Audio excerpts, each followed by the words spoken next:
Jangan lupa subscribe woi di channelnya Mas Edi Donghua. Sekembalinya dari kediaman kakek Dugu di Akademi Lanba yang kini sudah diubah namanya menjadi Akademi Sri Langke, teman-temannya sudah menunggunya. Kemudian sebagai hadiah Tangsan memberikan masing-masing untuk mereka tanaman obat langka yang dapat meningkatkan kekuatan sesuai jenis roh pelindung mereka, termasuk kepada Master Xiao. Untuk Suying, Tangsan memberikan sebuah tanaman bunga spesial yang bernama bunga bulu perindu. Sangat cocok untuknya karena Tangsan menyadari hubungan spesialnya dengan Dai Mubai. Lalu ia mulai menceritakan sebuah legenda mengenai bunga tersebut. Dahulu kala ada seorang pemuda yang sangat menyukai berbagai macam bunga. Pemuda ini memiliki sebuah kebun bunga yang senantiasa ia jaga dan ia rawat sepenuh hati. Dari sekedar menyiraminya hingga bahkan sampai menyenandungkan nyanyian untuk bunga-bunganya tersebut setiap malam sembari menikmati indahnya rembulan. Kebersamaannya dengan bunga-bunga membuat hidupnya merasa sangat bahagia, dan sebaliknya ia akan teramat sedih ketika ada bunga yang layu. Rasa cintanya ini menggerakkan hati dari sang Dewi Bunga yang tinggal di kerajaan langit. Sampai suatu ketika secara diam-diam beliau turun ke bumi untuk menemui si pemuda pencinta bunga lalu menikahinya. Namun sayangnya hubungannya tersebut tidak mendapatkan restu dari langit yang memiliki aturan bahwa dewi dan manusia tidak diperbolehkan menikah. Jelas mengetahui hal ini membuat Kaisar Langit begitu murka sehingga menarik sang dewi kembali ke alam surgawi dan takkan pernah mengizinkannya untuk turun ke bumi lagi.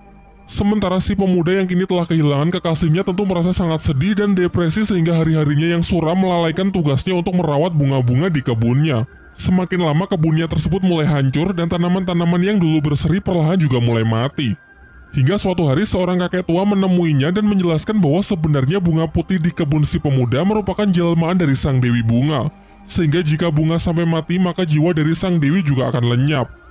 Mempercayai hal itu, si pemuda pun mulai sadar kesalahannya yang menelantarkan bunga-bunga di kebunnya.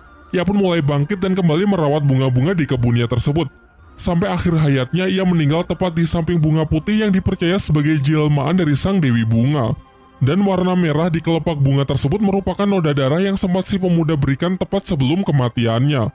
Setelah menceritakan kisah itu, Tangsan menjelaskan bahwa untuk memiliki bunga ini Suying diharuskan meneteskan darahnya ke kelopak bunga sambil memikirkan orang yang amat ia cintai. Namun hal ini juga belum tentu berhasil karena si bunga memiliki kekuatan untuk memilih sendiri siapa yang akan menjadi pemiliknya. Dan jika ada orang yang mencabutnya secara paksa, maka seluruh khasiat dari bunga itu akan menghilang. Tetapi sayangnya ketika Suying telah melakukan seperti apa yang Tangsan katakan, entah kenapa bunga tersebut menolaknya. Kemudian Tangsan memberikan kesempatan kepada Master Xiao untuk mencobanya karena Master Xiao juga memiliki perasaan asmara dengan Liu Erlong. Namun ternyata ia juga tidak berhasil. Sampai akhirnya Xiao yang sebenarnya tak berniat untuk mencoba secara tak sengaja jarinya tertusuk sehingga darahnya tertetes. Semuanya pun dibuat sangat terkejut lantaran bunga bulu perindu tersebut memilih Xiao sebagai pemiliknya, mengingat ia juga memiliki perasaan asmara dengan Tangsan yang begitu tulus. Akan tetapi Xiao menolak untuk mengkonsumsinya dan lebih memilih untuk menyimpannya sebagai hadiah dari Tangsan. Sebagai gantinya ia akan berlatih lebih keras dari teman-teman yang lain agar tidak ketinggalan oleh mereka yang mengkonsumsi tanaman-tanaman obat tersebut.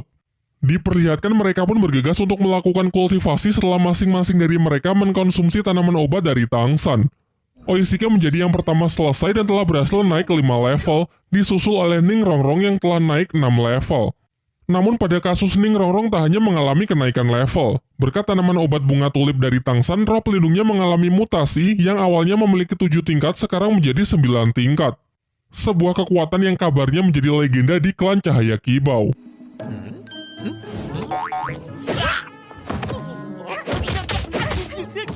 Di tengah kegembiraan mereka, tiba-tiba mata iblis ungu milik Tangsan lepas kendali, kekuatan penglihatannya meningkat pesat. Dalam hati ia sendiri sangat terkejut, karena peningkatan dari kekuatan matanya ini dalam sekte Tang padahal dikatakan hanya sebuah legenda belaka. Selanjutnya Suying juga telah selesai dengan kultivasinya. Ia merasa kalau kini ia telah naik sebesar 7 level. Begitu pula dengan Mang Houjun. Ia merasa bahwa api Phoenix miliknya kini jauh lebih murni. Dan yang terlihat paling heboh adalah peningkatan kekuatan dari Dai Mubai. Berkat tanaman bunga kerisan dari Tangsan, ia sekarang menembus batasan dari level 40 dan benar-benar siap untuk segera mengupgrade cincin rohnya. Sementara itu, Master Xiao juga dibuat sangat terkejut dengan khasiat dari tanaman Tangsan yang ia konsumsi.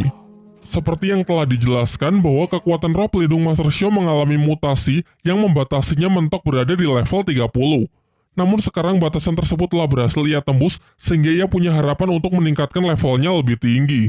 Namun ia menjelaskan bahwa di usianya yang sekarang akan menjadi berat baginya untuk mengejar ketertinggalannya. Oleh karena itu, ia tak berharap banyak dan menegaskan bahwa harapan terbesarnya kini berada pada murid-muridnya saja. Ketika hari sudah mulai gelap, para murid Sri Langke bergegas untuk kembali ke asrama. Tetapi di tengah jalan, Tangsan merasakan ada sesuatu yang mencurigakan.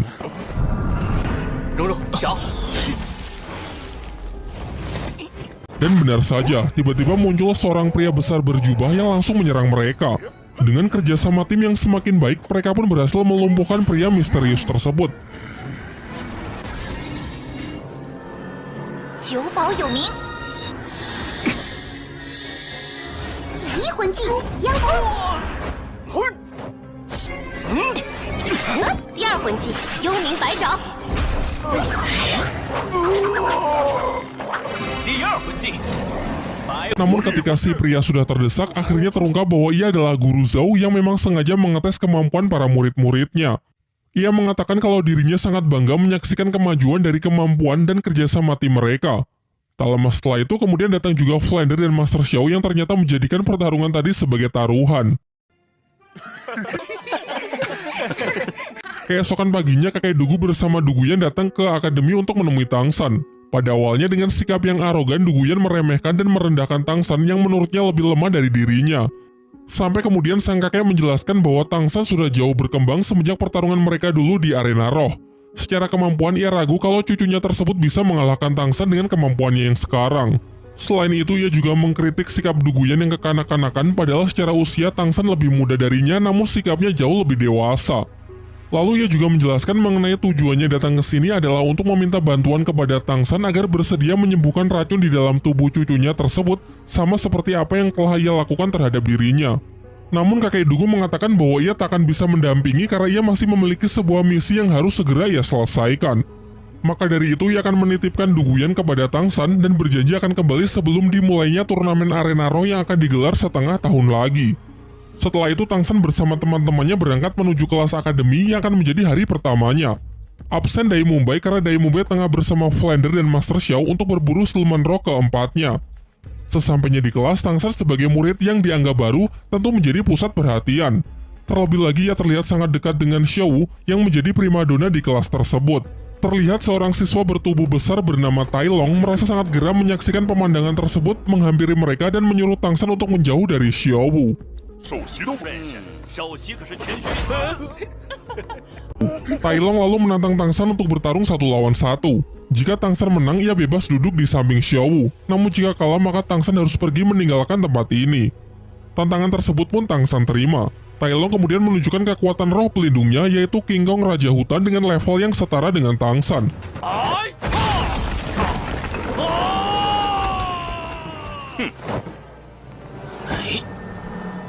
武魂蓝银草，37级控制系战魂尊。 Ia lalu maju untuk memulai pertarungan. Beberapa kali serangan jarak dekat ia lancarkan namun dapat Tangsan hindari dengan sangat mudah, bahkan tanpa melibatkan kekuatan roh pelindungnya.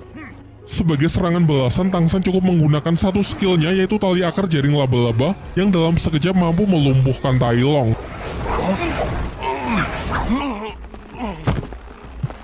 Tepat setelah itu, seorang guru datang dan langsung menyalahkan Tangsan karena menindas teman sekelasnya di hari pertama.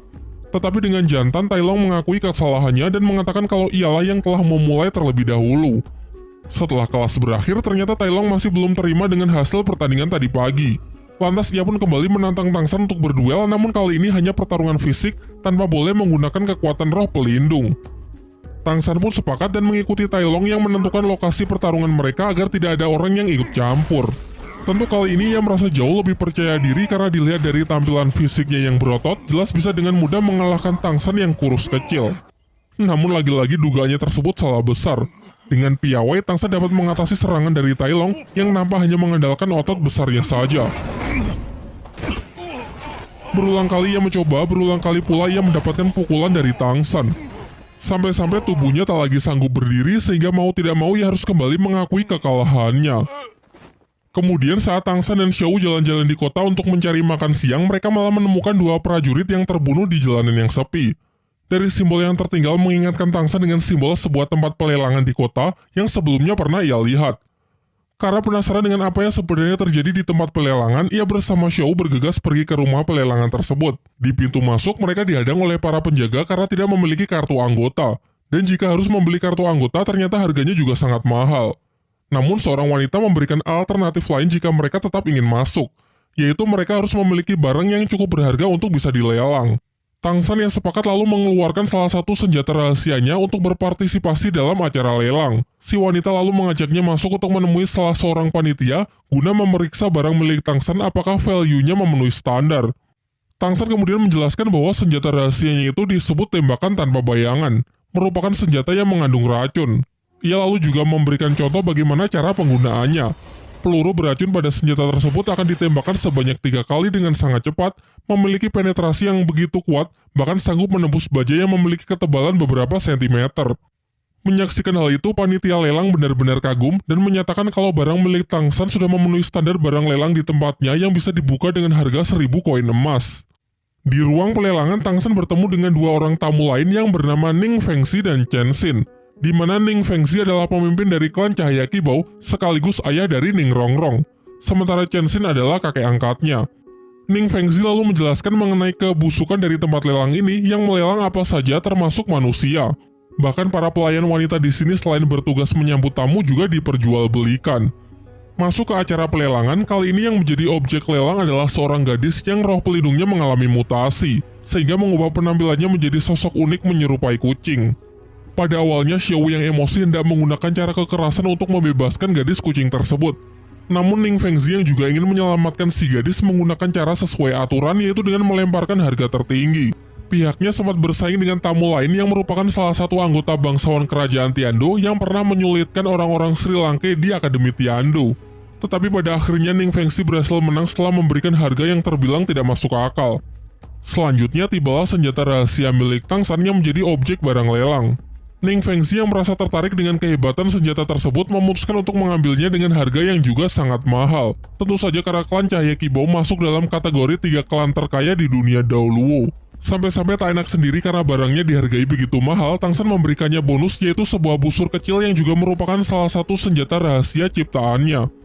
Sementara itu, ayah Tai Long yang mendengar kabar kalau putranya dihajar habis-habisan oleh siswa lain merasa tak terima dan berniat datang ke akademi untuk membuat perhitungan. Terlihat wajah Tai Long yang merasa malu dengan sikap ayahnya sendiri yang masih menganggapnya sebagai anak kecil.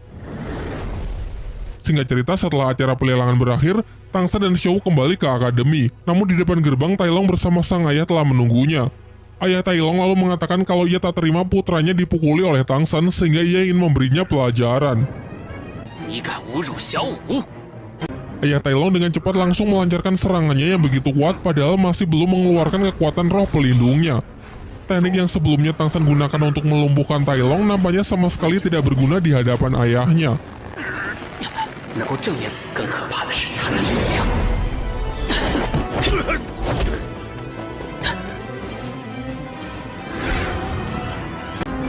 Terlihat ayah Tai Long yang merasa geram akhirnya juga menggunakan kekuatan roh pelindungnya yaitu King Kong Raja Hutan dengan 5 cincin roh dan level lebih dari 50. Secara membabi buta ia terus melancarkan serangannya hingga menghancurkan tempat tersebut. Akan tetapi Tang San masih bisa bertahan di udara dengan memanfaatkan tulang roh dan jaring tali akarnya untuk membuat sebuah parasut.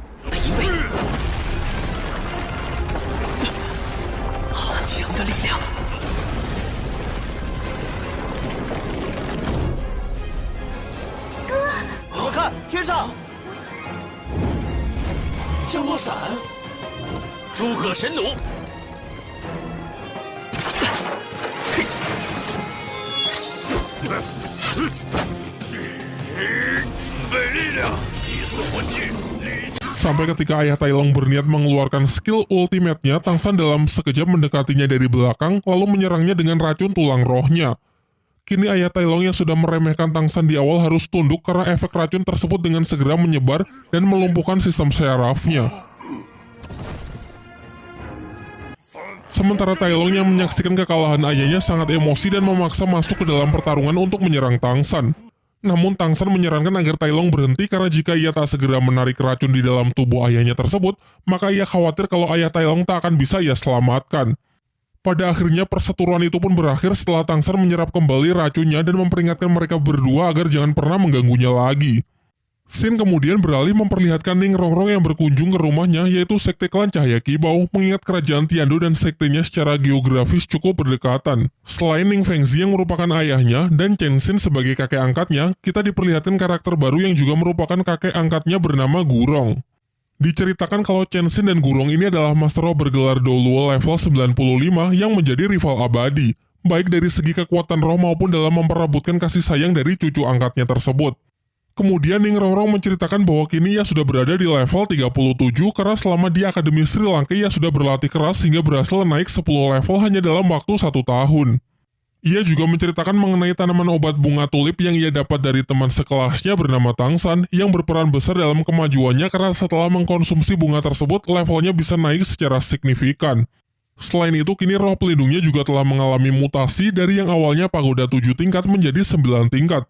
Hal ini membuat Ning Fengzi benar-benar terkejut karena pagoda 9 tingkat selama ini hanya menjadi kekuatan legenda bagi sektenya. Berkat pencapaian putrinya yang begitu luar biasa, Ning Fengzi lalu menghadiahkan senjata rahasia yang ia dapat dari tempat pelelangan sebelumnya. Namun Ning Rongrong yang merasa tidak familiar dengan senjata tersebut bertanya bagaimana ayahnya bisa mendapatkan senjata rahasia ciptaan dari Tangsan, teman sekelasnya.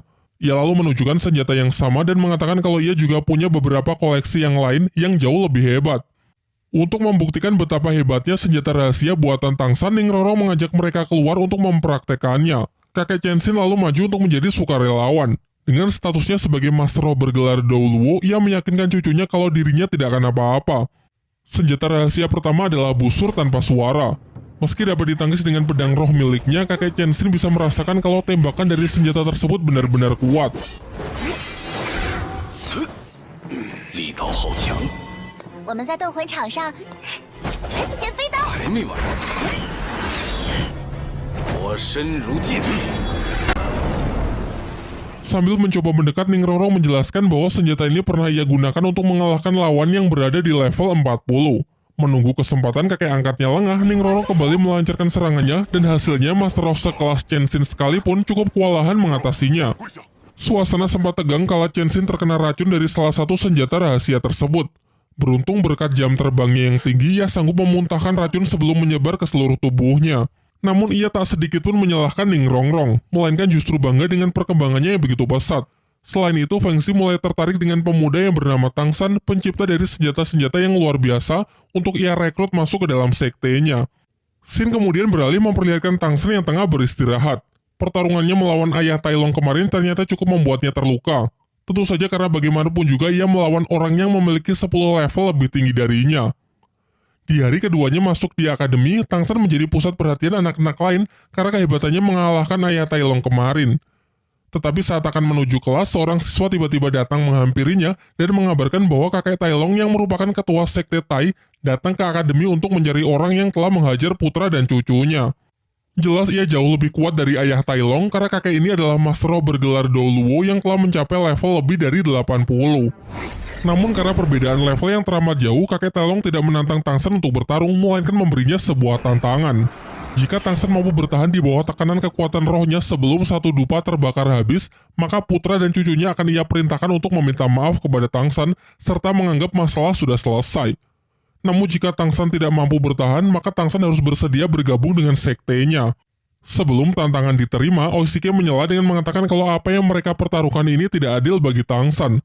Karena jika Tangsan kalah, ia harus tunduk dan patuh terhadap sekte Tai, sementara jika Tangsan menang, pihak dari kakek Tai Long cuma meminta maaf saja.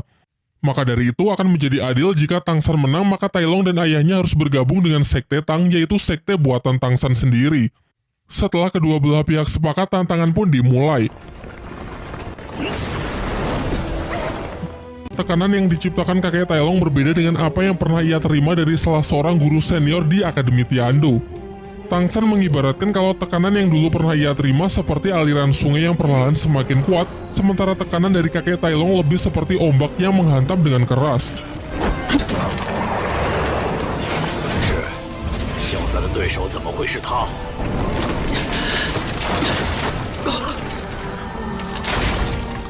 Dari kekuatan roh rumput biru perak hingga tulang roh laba-laba masih belum cukup untuk menahannya. Xiao yang cemas membawa Guru Zhou untuk menghentikan mereka. Namun Guru Zhou juga tidak bisa berbuat apa-apa karena lawan Tangsan memiliki kekuatan yang jauh lebih kuat dari dirinya. Di bawah tekanan yang semakin menggila, Tangsan yang tidak punya pilihan lain mencoba menahannya dengan kekuatan roh pelindung palu Houdian di tangan kirinya yang selama ini ia selalu sembunyikan.